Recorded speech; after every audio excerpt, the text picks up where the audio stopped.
Baik, Assalamualaikum warahmatullahi wabarakatuh. Makasih, Bu. Alhamdulillahirabbil alamin wa bihi nasta'in ala umuri dunya waddin wassalatu wassalamu ala asyrafil anbiya'i wal mursalin wa ala alihi wa sahbihi ajma'in, amma ba'd. Rabbi shrah li sadri wa yassir li amri wahlul 'uqdatam min lisani yafqahu qawli. Amin amin ya rabbal alamin. Ibu-ibu sehat? Kalau ada kursi yang lebih tinggi boleh.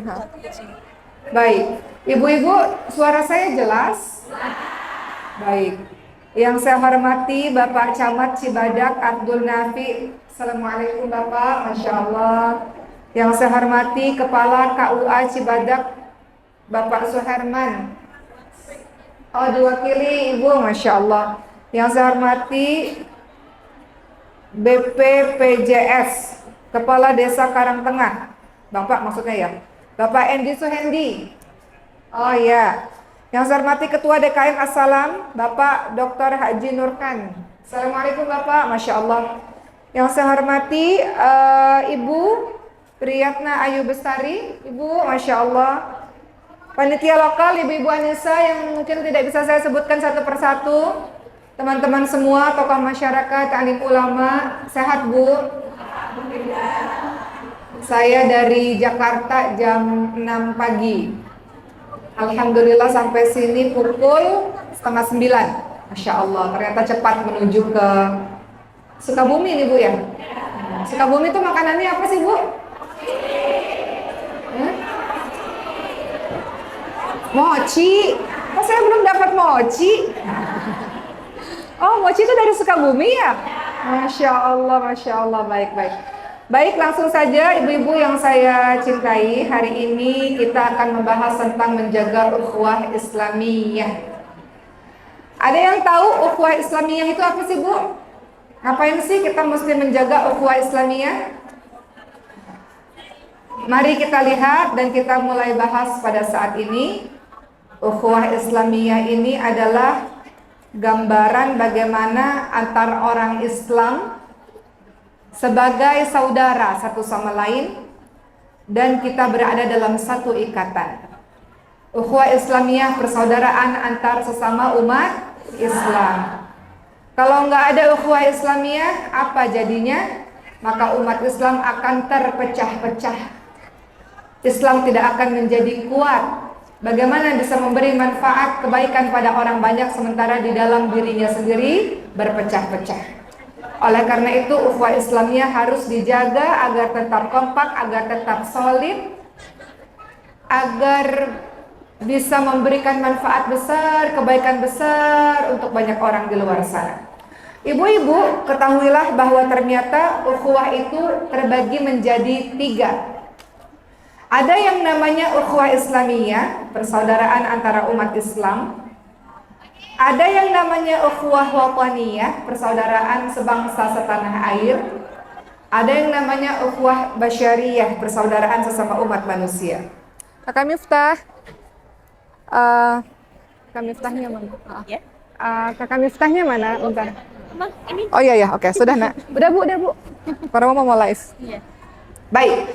Apa Bu yang pertama tadi ukhuwah Bu? Ada ukhuwah yang namanya ukhuwah Islamiyah, ukhuwah wataniyah, ukhuwah basyariyah. Apa sih maksudnya?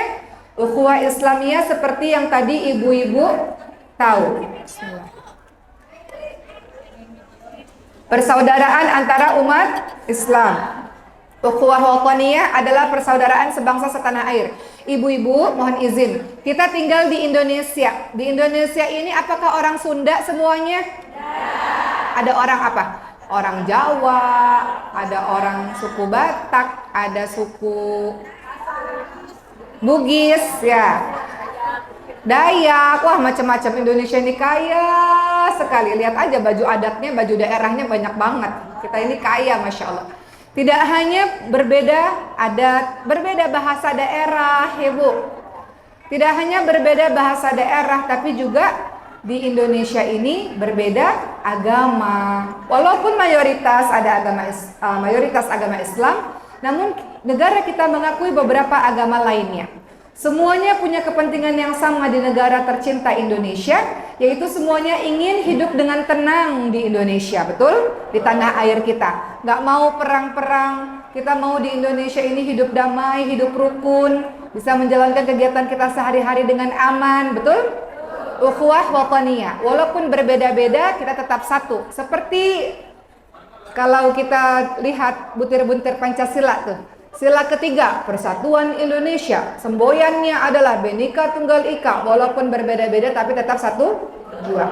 Jadi kita lihat ukhuwah wataniyah adalah persaudaraan sebangsa setanah air. Walaupun kita banyak perbedaan bahasa, suku, agama, tapi kita harus bersaudara karena punya kepentingan yang sama, yaitu ingin tinggal dengan rukun, dengan damai, dengan tenang di negara kita tercinta Indonesia. Betul Ibu-ibu sekalian?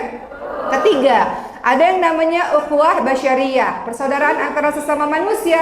Dimanapun kita berada di belahan bumi ini, di penjuru dunia, kita semua adalah orang-orang atau makhluk ciptaan Allah Subhanahu wa taala yang ingin hidup secara baik, hidup secara damai sesama manusia. Kita juga bersaudara. Nah, baik. Ya. Sebentar ya, Bu, biar nggak terlalu mendelep. Ibu tahu mendelep nggak sih, Bu? Mendelep apa sih bahasa? Apa bahasa Sunda mendelep? Nggak tahu bahasanya. Baik, Masya Allah. Baik, lanjut ya Bu. Nah, lebih tinggi kan? Oke. Mari kita lihat setelah kita tahu arti ukhuwah Islamiyah, setelah kita tahu pembagian ukhuwah Islamiyah, pembagian ukhuwah persaudaraan, mari kita lihat Ibu-ibu sekalian, contoh-contoh yang telah diajarkan oleh Rasulullah SAW bagaimana membangun persaudaraan dengan sesama muslim maupun dengan non-muslim. Dengan non-muslim saja kita harus berlaku baik, apalagi dengan sesama muslim. Mari kita lihat contoh yang diajarkan oleh Rasulullah SAW dalam Piagam Madinah. Ibu-ibu tahu Piagam Madinah? Waktu Rasulullah SAW berhijrah dari kota Mekah menuju ke kota Yathrib Madinah, di kota Madinah ini tidak hanya ada orang Islam, ada orang-orang beragama lain, ada Yahudi, ada Nasrani, ada agama-agama lain. Bagaimana cara Rasulullah mempersatukan orang-orang yang ada di Madinah supaya semuanya bisa hidup tenang, hidup baik, hidup aman di kota Madinah? Maka Rasulullah SAW membuat yang namanya Piagam Madinah, yaitu sebuah perjanjian yang dibentuk oleh Nabi Muhammad SAW yang melindungi hak-hak asasi manusia dari golongan Islam maupun agama-agama lain. Bagaimana di dalam Piagam Madinah dijelaskan bahwa orang-orang Yahudi maupun agama lain dan orang-orang Islam harus bersatu, harus tolong-menolong dalam memerangi musuh orang-orang yang menyerang kota Madinah. Mereka harus saling bantu-membantu dalam berbuat kebaikan dan mengingatkan kalau ada orang-orang yang berbuat zalim di dalam kota Madinah. Kota Madinah ini dipertahankan oleh orang-orang di dalamnya dari serangan-serangan orang luar. Maka orang-orang di dalam Madinah harus bersatu, apapun agamanya harus bersatu, harus dilindungi. Itulah yang Rasulullah SAW lakukan, bahwa semua penduduk Madinah dijamin keselamatannya apapun agamanya. Ini disampaikan di dalam Piagam Madinah.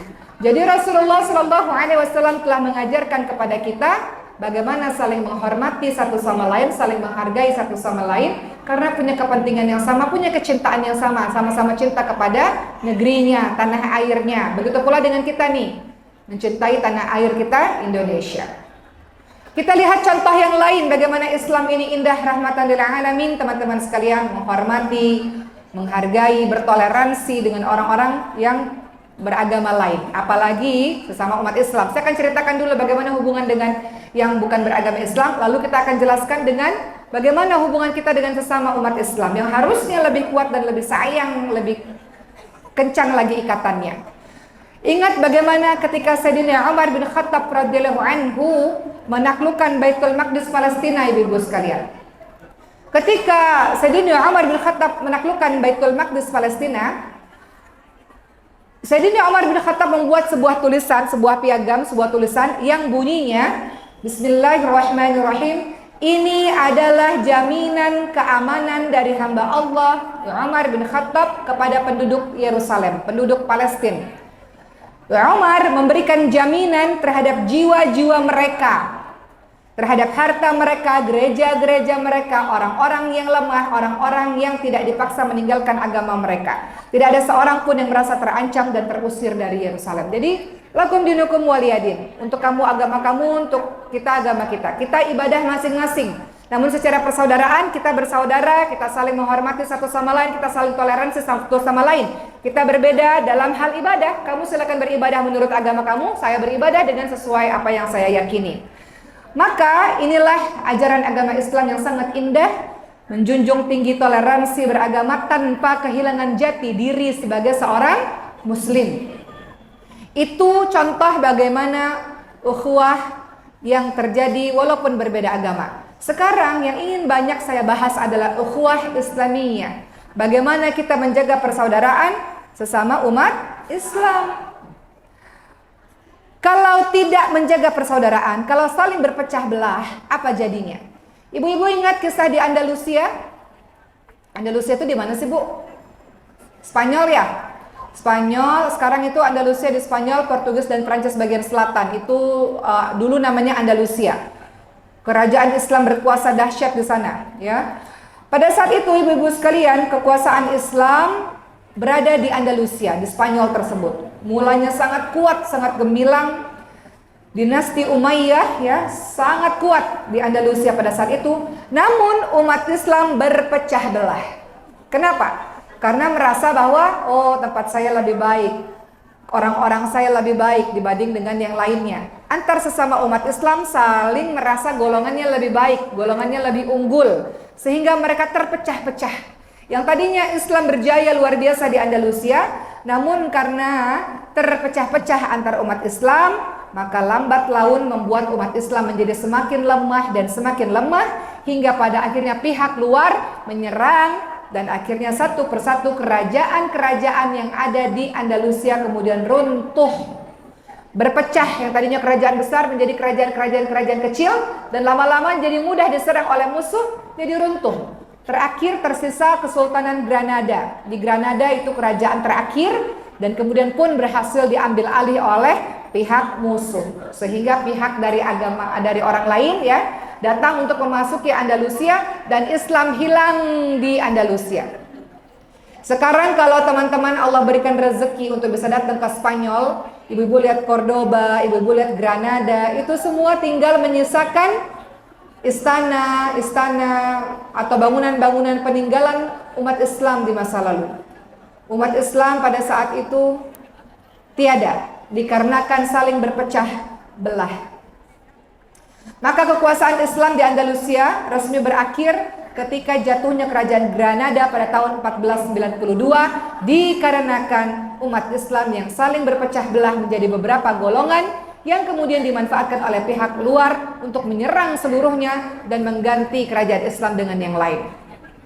Jadi itu akibat kalau kita saling bermusuhan, berpecah belah antar sesama umat Islam. Jangan bermusuhan. Innamal mu'minuna ikhwah. Sesungguhnya setiap mukmin adalah bersaudara. Kita punya kecintaan yang sama kok kepada Allah, punya cinta yang sama kepada Rasulullah SAW, punya cinta yang sama kepada Al-Quran, punya cinta yang sama terhadap umat Islam. Jadi jangan pernah berpecah belah. Dalam surah Al-Maidah ayat 2, Allah Subhanahu wa taala berfirman, A'udzu billahi minasyaitonir rajim. Wa ta'awanu 'alal birri wat taqwa wa la ta'awanu 'alal itsmi wal 'udwan.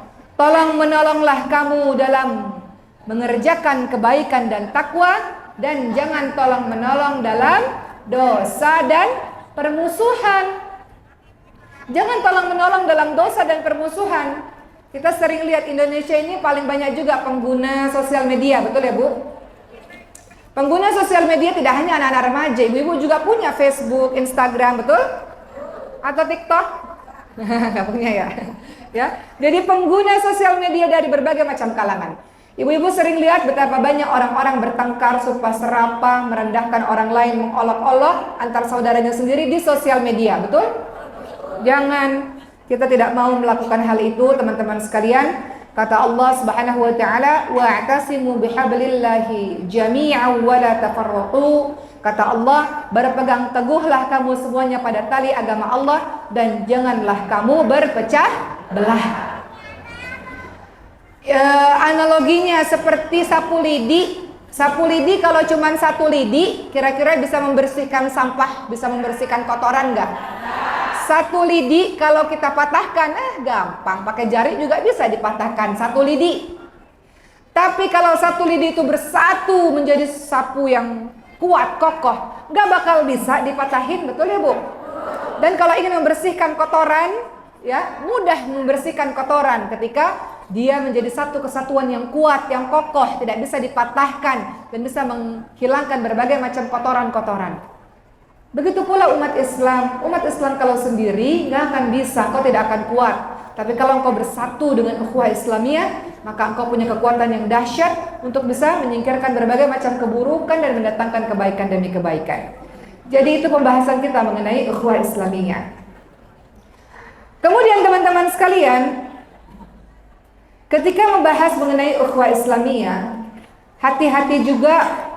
Cara menjaganya adalah selain kita bersatu, jangan berpecah belah. Kemudian cara menjaga ukhuwah Islamiyah adalah jangan engkau mudah percaya pada berita-berita hoax.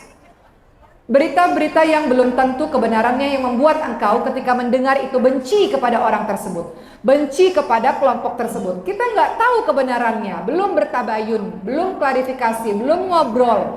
Lalu kita sudah ada perasaan benci dikarenakan mendengar berita-berita yang belum tentu kebenarannya. Ini penting sekali, ibu-ibu sekalian.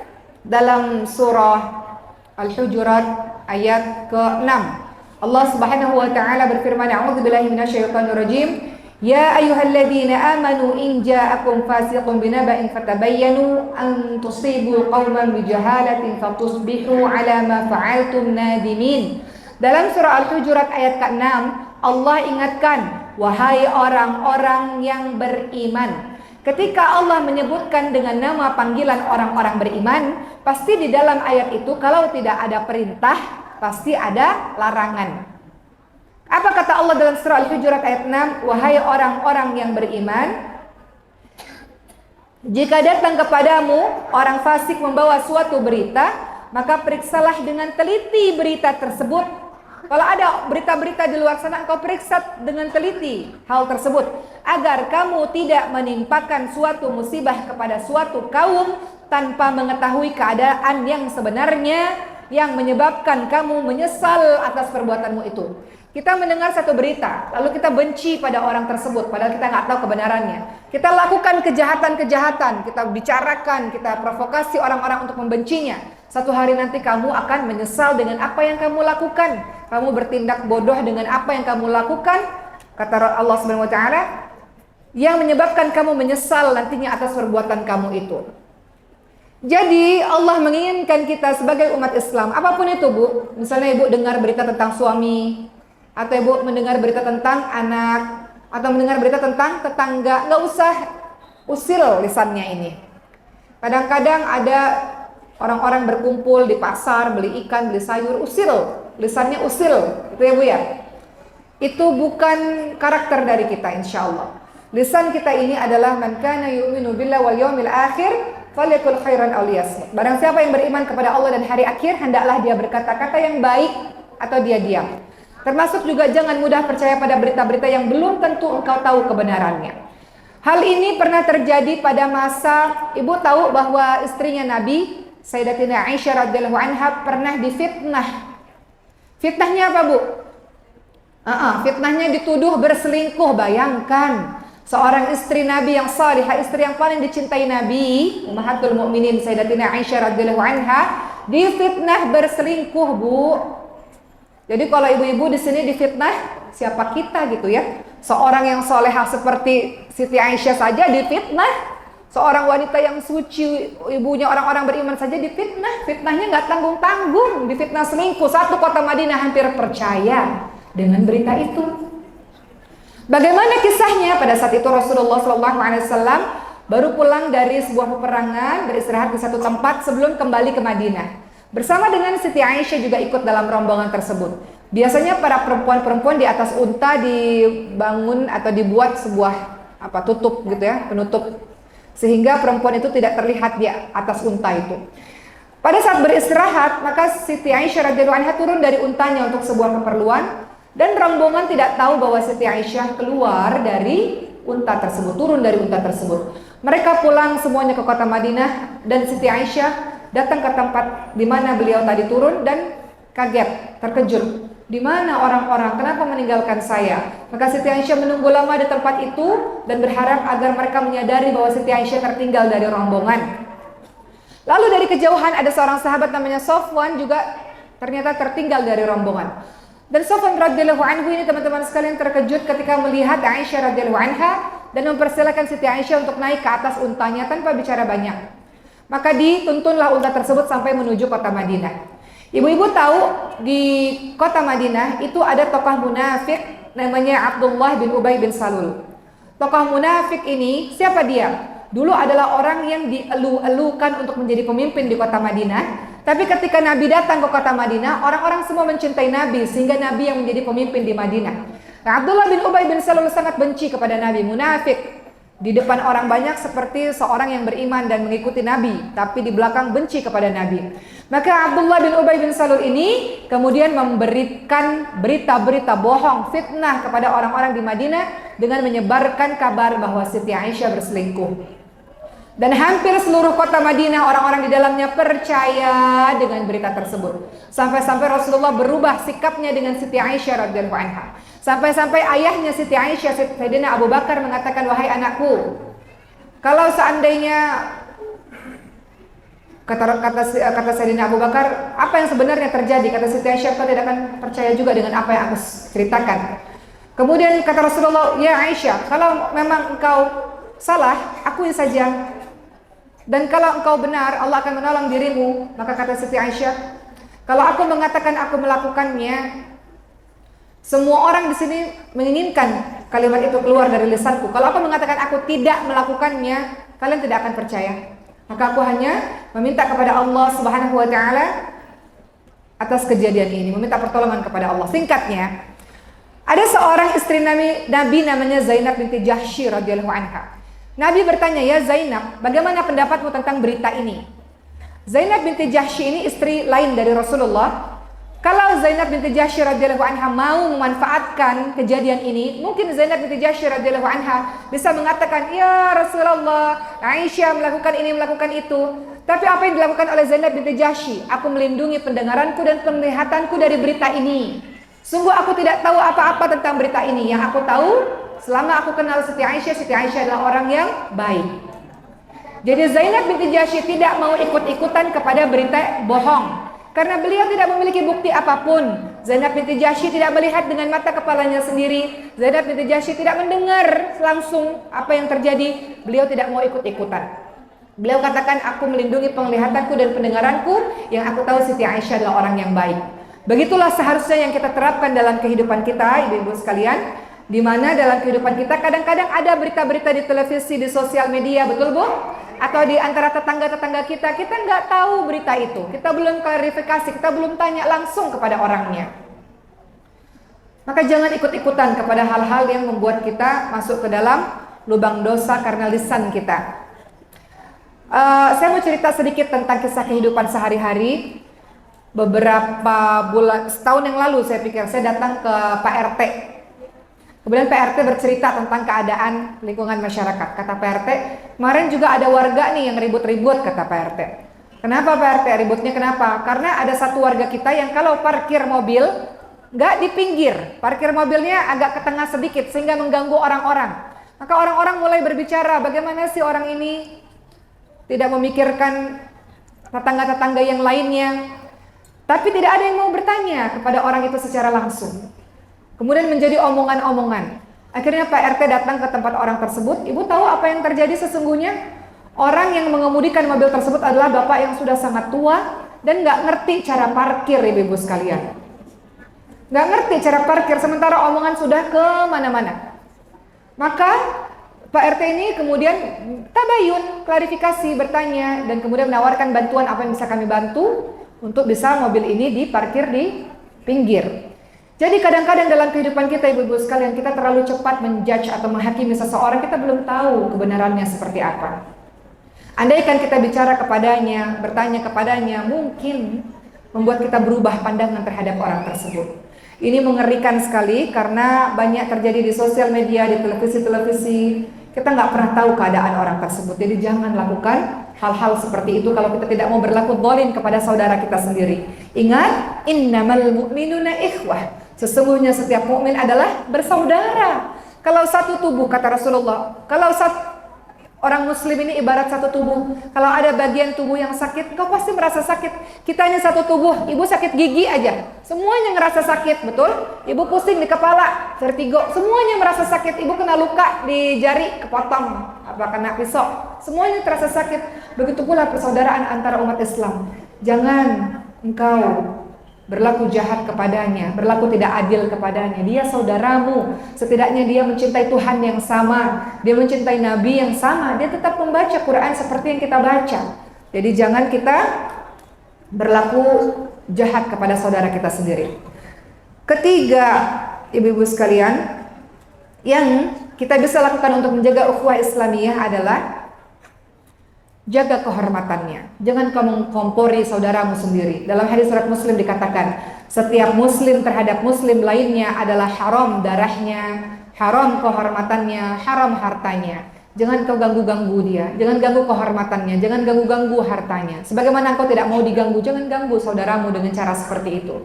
Sebagaimana engkau tidak ingin aibmu dibuka oleh Allah Subhanahu wa taala, jangan buka aib-aib saudaramu, mempermalukannya di depan orang banyak. Ibu-ibu tahu tidak, kalau kita menasehati orang di depan orang banyak, itu namanya mempermalukannya, bukan berniat untuk memperbaikinya. Kata Imam Syafi'i, kalau engkau ingin memperbaiki atau menasehati saudaramu, bicara empat mata, bukan di depan orang banyak. Karena kalau di depan orang banyak, kau mempermalukannya, bukan memperbaikinya. Jadi kalau kita ingin menjaga ukhuwah Islamnya adalah jaga kehormatan saudaramu, sebagaimana engkau ingin kehormatanmu dijaga oleh Allah Subhanahu wa taala. Yang keempat, bagaimana cara kita menjaga ukhuwah Islamiyah? Teman-teman sekalian, jangan sekali-kali engkau menganggap remeh saudaramu. Jangan mengolok-olok saudaramu sendiri. Banyak kan kita lihat di sosial media lah, kadang-kadang kalau ketemu langsung suka nggak berani. Tapi kalau di sosial media semua bisa diucapkan, betul ya Bu? Nggak ada, insya Allah di antara kita nggak ada yang begitu, insya Allah. Dalam surah Al-Hujurat ayat ke-11, Allah Subhanahu wa taala berfirman, "A'udzubillahi minasyaitonir rajim. Ya ayyuhalladzina amanu la yaskhar qaumun min qaumin 'asa ay yakunu khairan minhum wa la nisa'un min nisa'in 'asa ay yakunna khairan minhun wa la talmizu anfusakum wa la tanabazu bil alqab bi'sal ismul fusuq ba'dal iman wa man lam yatub fa ulaika humudz zalimun." Dalam surah Al-Hujurat ayat 11, Allah mewanti-wanti, Allah ingatkan lagi-lagi, wahai orang-orang beriman. Ingat kalau ayat diawali dengan ya ayyuhalladzina amanu, wahai orang-orang beriman, pasti di dalamnya ada perintah atau ada larangan. Apa kata Allah? Wahai orang-orang beriman, janganlah sekumpulan laki-laki merendahkan kumpulan yang lain. Boleh jadi yang engkau tertawakan itu lebih baik dibanding dengan dirimu.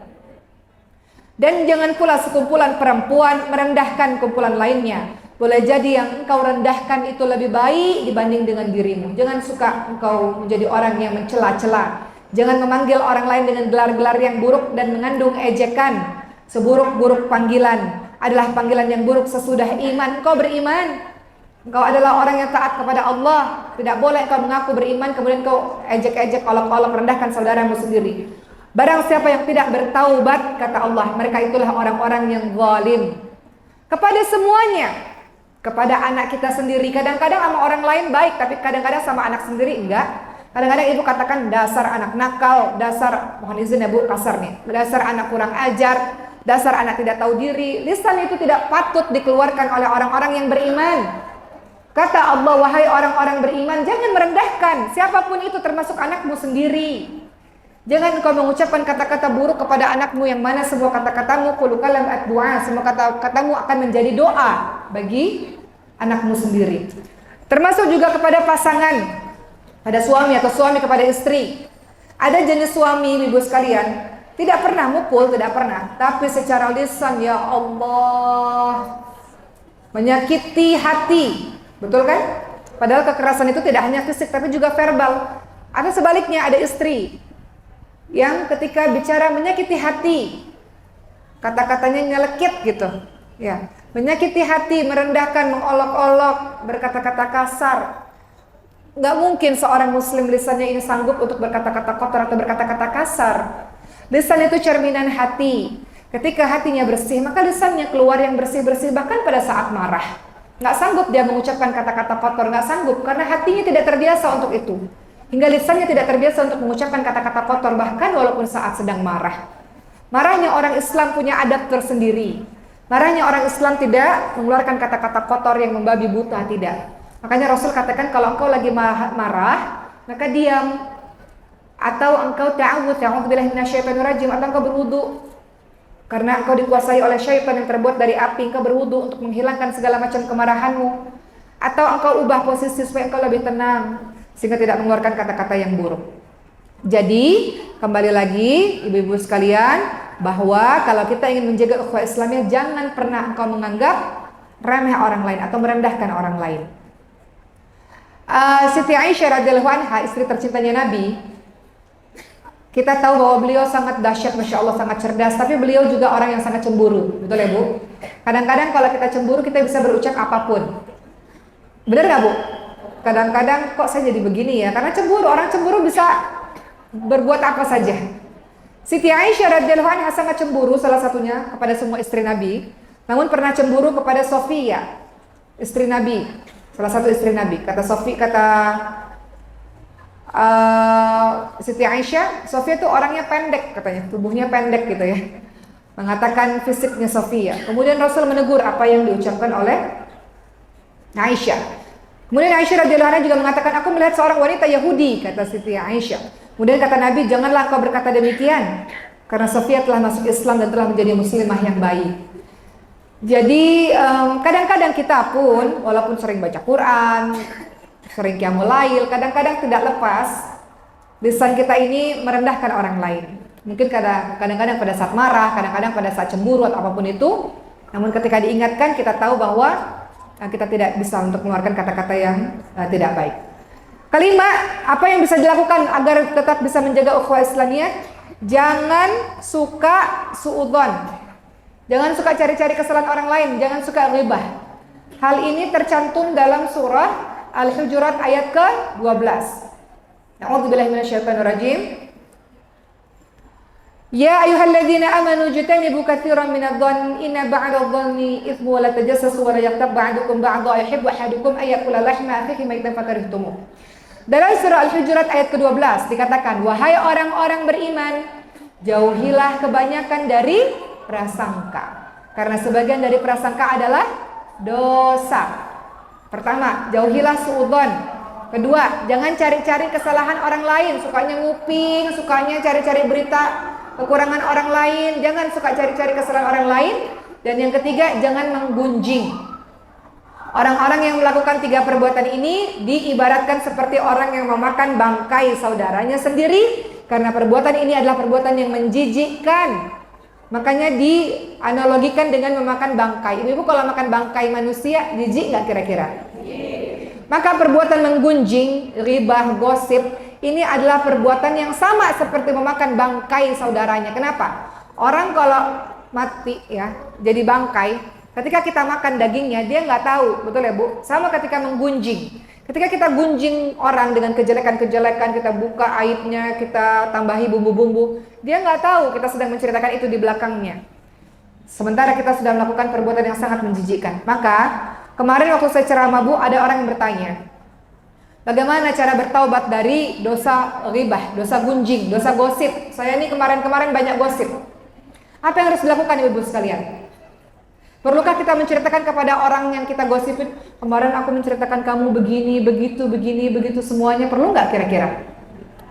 Perlu nggak? Maaf ya, kemarin aku bertahun-tahun gibahin kamu, gosipin kamu, aku mengatakan kamu begitu, begini. Perlu nggak kira-kira? Kira-kira kalau dia dengar, orang itu dengar, Marah nggak? Benci nggak? Terjadi permusuhan nggak? Maka nggak perlu mengatakan kepada orang tersebut, aku telah menggunjingmu, ini, itu. Tidak perlu.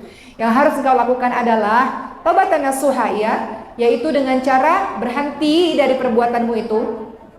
Kemudian di mana engkau berbuat buruk, mengata-ngatai buruk, engkau ganti dengan kalimat-kalimat yang baik terhadap orang itu. Bersihkan nama baiknya dengan memuji atau membicarakan perkara-perkara baik. Kemudian berikutnya, kedua, engkau menyesal betul-betul dengan apa yang engkau lakukan. Ketiga, engkau bertaubat kepada Allah Subhanahu wa taala. Kalaupun sempat bertemu orangnya, minta maaf secara global saja. Minta maaf lahir batin kalau ada salah-salah, ya. Saya minta maaf lahir batin kalau ada salah-salah, mungkin ada kesalahan. Jadi nggak perlu diceritakan secara detail. Kalau ibu ceritakan secara detail, permusuhan akan dimulai lagi. Betul, Bu? Bisa-bisanya orang yang saya anggap sebagai sahabat saya sendiri, saudara saya sendiri, udah saya bantuin banyak, bicara seperti itu, nanti jadi mulai permusuhan-permusuhan yang lainnya. Jadi begitu bagi ibu-ibu yang banyak gosip. Bertaubat kepada Allah Subhanahu wa taala dengan cara minta ampun kepada Allah, minta maaf kepada orangnya, iya, tapi tidak perlu menjelaskan secara detail tentang apa yang sudah kau lakukan. Baik ibu-ibu yang dirahmati oleh Allah Subhanahu wa taala, ada kisah-kisah di zaman Nabi yang mau saya ceritakan. Ada seorang sahabat Nabi namanya Usama, ya. Usama bin Zaid radhiyallahu anhu. Dalam sebuah perang, Usama ini membunuh seseorang karena dalam situasi perang. Dan hal ini disampaikan kepada Nabi, terdengar di telinga Nabi. Kemudian Nabi memanggil Usama, ya Usama, mengapa engkau membunuh orang tersebut sementara dia sudah mengucapkan kalimat la ilaha illallah di akhir hidupnya? Kata Usama, wahai Rasulullah, dia hanya berpura-pura saja. Ketika aku hendak membunuhnya dalam perang tersebut, kemudian dia berpura-pura mengatakan la ilaha illallah, dia tidak sungguh-sungguh mengucapkannya. Lalu kemudian Usama membunuh orang tersebut dalam perang. Kemudian Nabi mengatakan apa? Mengapa engkau tidak robek saja hatinya agar engkau tahu apakah dia sungguh-sungguh atau berpura-pura? Apa maksud Nabi? Usama, engkau tidak boleh seperti itu. Kita hanya bisa menilai dari zahir, dari penampilan luar saja. Adapun urusan hati itu urusannya Allah Subhanahu wa taala. Secara zahir, secara penglihatan dia beriman kepada Allah Subhanahu wa taala. Maka kemudian Rasulullah sallallahu alaihi wasallam sangat marah kepada Usama bin Zaid radhiyallahu anhu. Kemudian akhirnya Usama bin Zaid radhiyallahu anhu ini mendapatkan pembelajaran berharga. Umat Islam dilarang membunuh walaupun dalam perang secara sembarangan. Tidak boleh. Kesalahan Usama ini, teman-teman sekalian, terlihat pada keberaniannya saat membunuh karena hanya bermodalkan kecurigaan meski musuh itu telah beriman di akhir-akhir hidupnya. Maka tadi kata Nabi, mengapa engkau tidak robek saja hatinya kalau engkau ingin tahu dia berdusta atau dia sungguh-sungguh. Jadi maksudnya apa, teman-teman sekalian? Manusia hanya berhak menghukumi berdasarkan yang tampak secara luar saja. Islam mengajarkan kita untuk senantiasa berprasangka baik, husnudzon, dengan mengedepankan sifat memaafkan.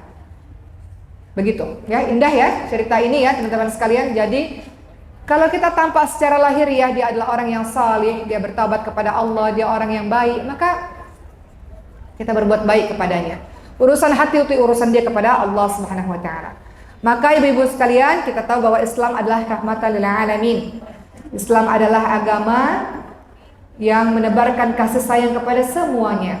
Kata Allah Subhanahu wa taala, kami tidak mengutus engkau ya Muhammad melainkan sebagai rahmat bagi seluruh alam. Dalam surah Al-Anbiya ayat 107. Nabi Muhammad SAW datang hadir dengan mu'jizatnya Al-Quran, diutus untuk menyebarkan ajaran agama Islam. Islam adalah agama rahmat, agama kasih sayang bagi seluruh manusia, seluruh alam. Jadi diutusnya Nabi adalah bentuk kasih sayang Allah Subhanahu wa taala kepada seluruh manusia. Baik, ibu-ibu yang dirahmati oleh Allah Subhanahu wa taala, ada cara-cara untuk kita bisa menggapai ukhuwah Islamiyah dalam kehidupan kita. Langkah-langkah untuk kita bisa mendapatkan persaudaraan sesama umat Islam yang baik. Pertama adalah pastinya ta'aruf, saling mengenal satu sama lain.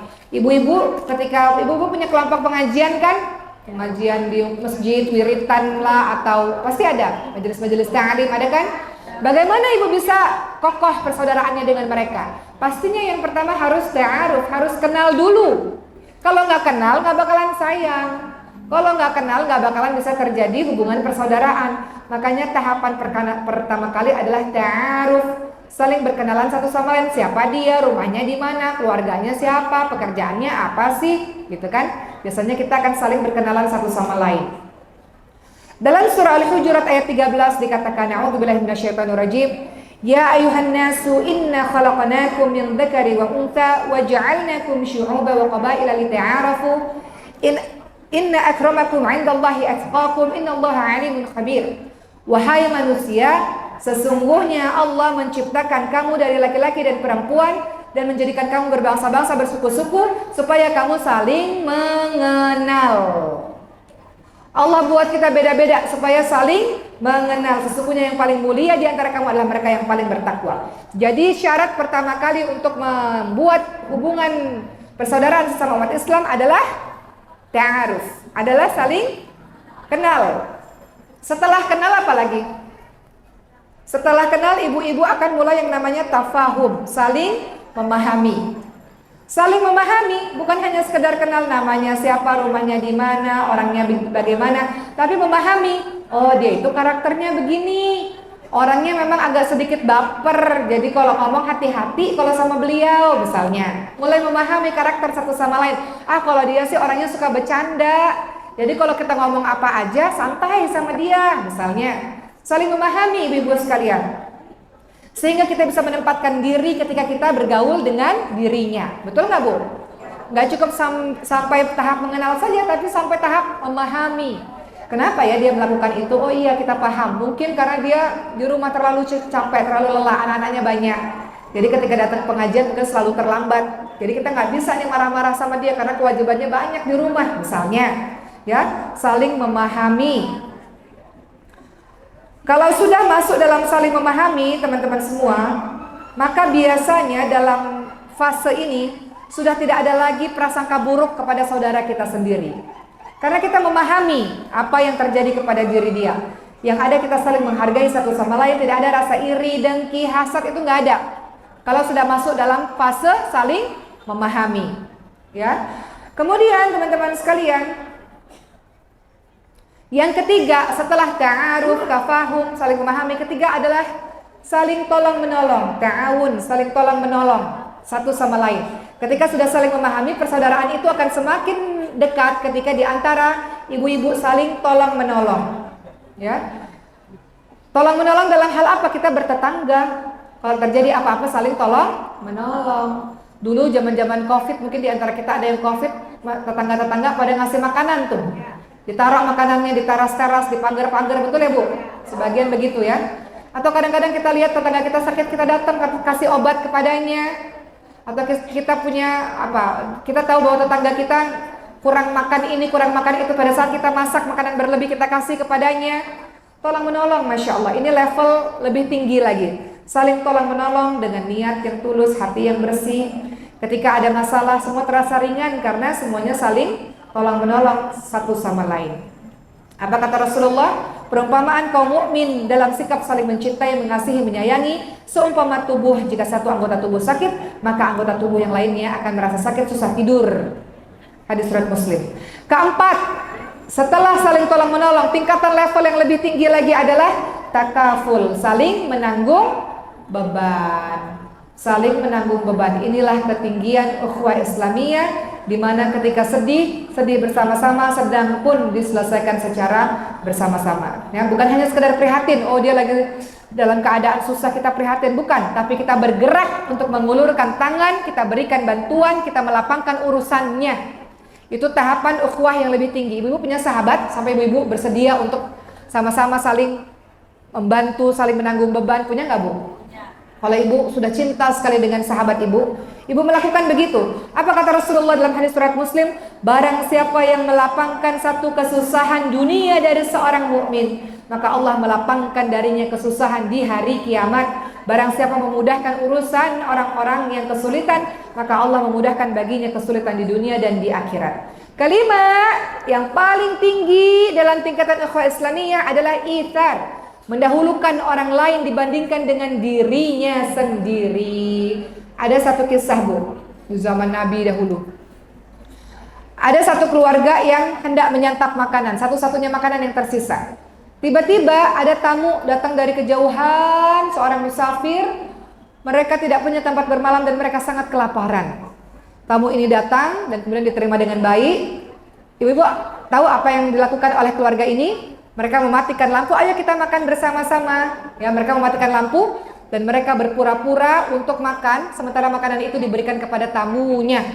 Ini namanya ithar, mendahulukan orang lain daripada dirinya sendiri. Mereka tahu bahwa musafir ini, orang yang dalam perjalanan jauh ini lebih membutuhkan makanan dibandingkan dengan diri kami dan anak-anak kami. Kami ingin memuliakan tamu. Mereka orang yang sudah sangat lelah dalam melakukan perjalanan yang begitu jauh. Maka mereka mendahulukan saudaranya dengan memberikan makan, padahal diri mereka sendiri juga membutuhkan makanan itu. Karena mereka merasa bahwa didahulukan tamu saya yang lebih memerlukan ini dibandingkan dengan diri saya sendiri. Kadang-kadang kita melakukan itu, betul ibu-ibu sekalian? Pernah nggak melakukan itu kadang-kadang? Contoh sederhana lah ibu-ibu sekalian. Misalnya dalam kehidupan sehari-hari. Ibu saya selalu mengajarkan pada saya, Bu, kalau ada saudara-saudara kita, teman-teman kita yang sakit, jangan menunda-nunda untuk dijenguk, kata ibu saya. Karena kita tidak pernah tahu apakah kita bertemu lagi dengan dia atau tidak. Jadi ibu saya sering kali mengorbankan dirinya.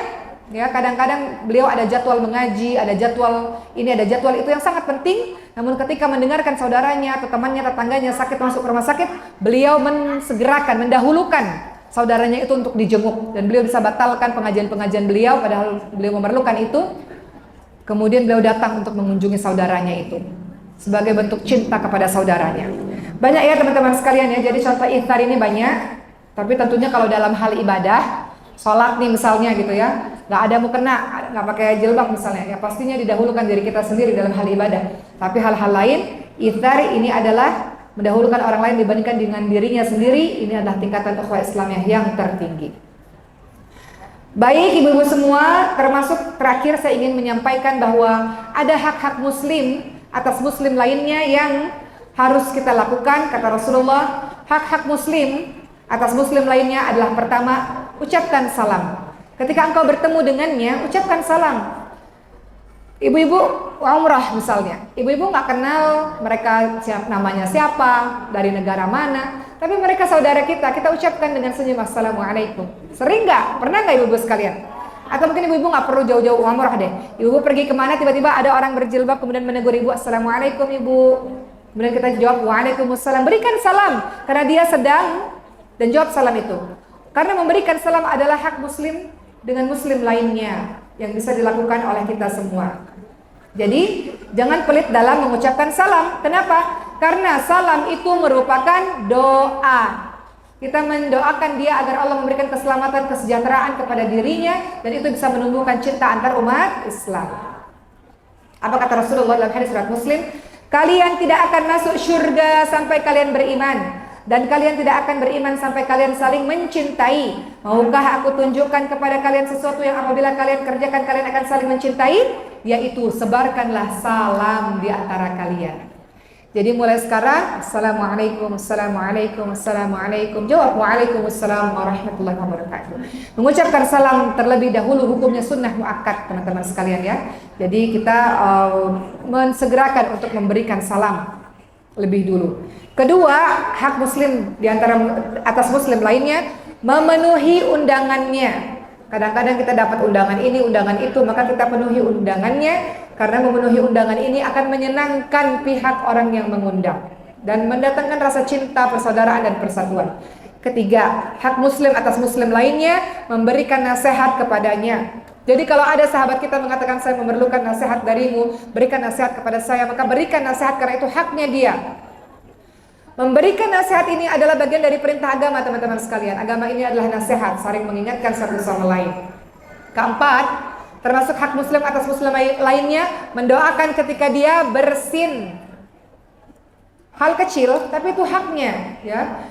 Ketika seseorang muslim bersin, saudara kita bersin, kemudian dia memuji-muji Allah, alhamdulillah, maka kemudian kita jawab, kita doakan untuknya. Kemudian berikutnya, Yang kelima, ketika saudara kita sakit, maka kita jenguk orang yang sakit tersebut. Ibu-ibu tahu nggak apa pahala bagi orang-orang yang menjenguk orang sakit?